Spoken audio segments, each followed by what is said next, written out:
Welcome to Tomorrow Ready, quick LTC insights from JMA, a series where we provide you, employee benefits professionals, with news, tools, and views about group long-term care insurance planning. Welcome to Tomorrow Ready. I'm Ivette Garzon, and I'm here with our business development guru, Steve Cain. Hi, Cain. How are you? Hey, how's everybody doing? Okay, so in this video series so far, we've already talked about why brokers should be introducing this voluntary benefit now, right? And we've already talked about how to start the conversation.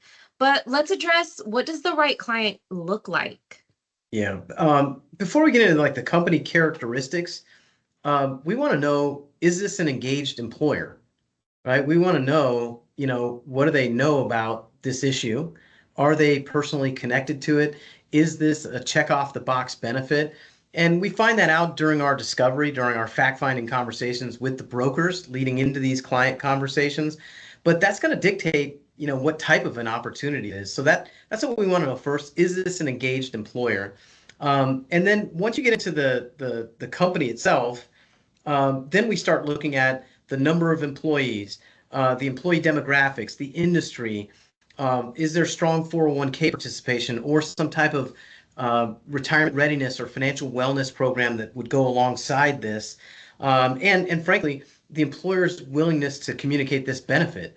It can't be the best kept secret in benefits, or else it's not going to work. So when we look at the number of employees, we tend to work with 1,000+ employees. That's not to say we won't work on something smaller, but in terms of our active prospecting, we look to 1,000 or more eligible employees. When we look at the employee demographics, usually we're looking at an average of maybe 65, 75,000 hours a year and up. And you have to have enough employees that are 45 to 65 that will find this benefit of interest. So we look at that as well. Is there a critical mass of those? And frankly, most companies, there is. And then you look at the industry. Is this a blue collar? Is this a retailer? Is this hospitality? We know based on the 500+ cases that we have under our belts, what industries perform better than others, what unique challenges some industries may face in terms of communication or just, the uptake in terms of this benefit and the interest of employees. But the good news is with these life plus long-term care plans, these dual purpose products have broad appeal. And so we've worked on manufacturing companies to consulting firms. And so we were able to go wide when it comes to the type of industry that we look to. Certainly companies with higher 401k participation, this bodes well. This type of benefit helps people protect the integrity of their retirement plans.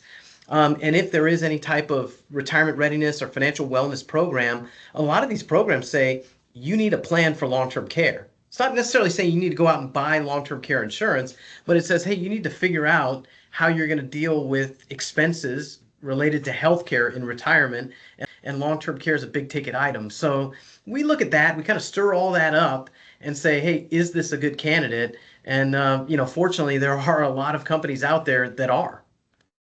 Yeah.